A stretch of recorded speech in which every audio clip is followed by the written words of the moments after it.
Surmonter la polyneuropathie.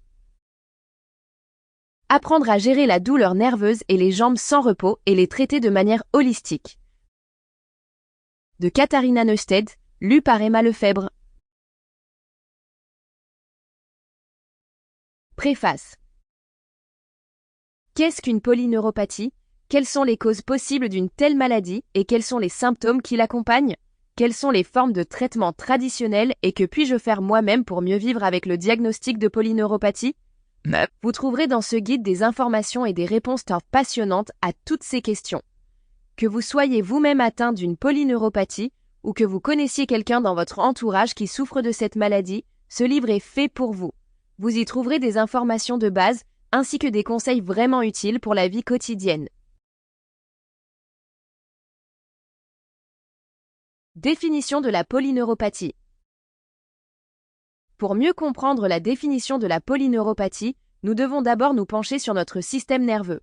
Notre système nerveux est divisé en deux parties. Le système nerveux central, qui se compose à la fois du cerveau et de la moelle épinière, et le système nerveux périphérique. Le système nerveux périphérique est constitué de toutes les cellules qui quittent à la fois notre moelle épinière et notre cerveau et qui traversent l'ensemble du corps. Il existe également une subdivision de nos nerfs. Cette division se fait en fonction des différents types d'impulsions nerveuses. Les impulsions à nos muscles sont envoyées par les nerfs moteurs.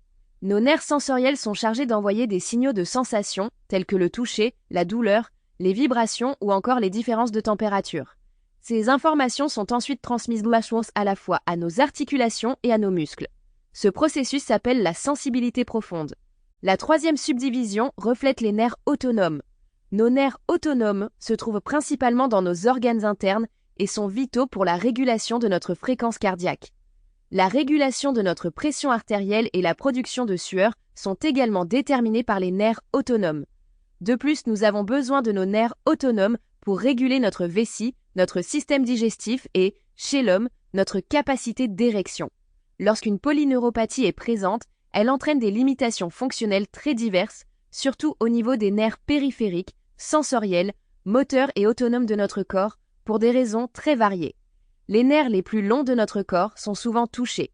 Comme ce sont surtout les nerfs les plus longs de notre corps qui sont touchés, ce sont surtout les orteils, les pieds et la partie inférieure de la jambe qui sont concernés. Le terme distal est utilisé ici. Distal signifie qu'il s'agit de quelque chose qui est éloigné du centre de notre corps.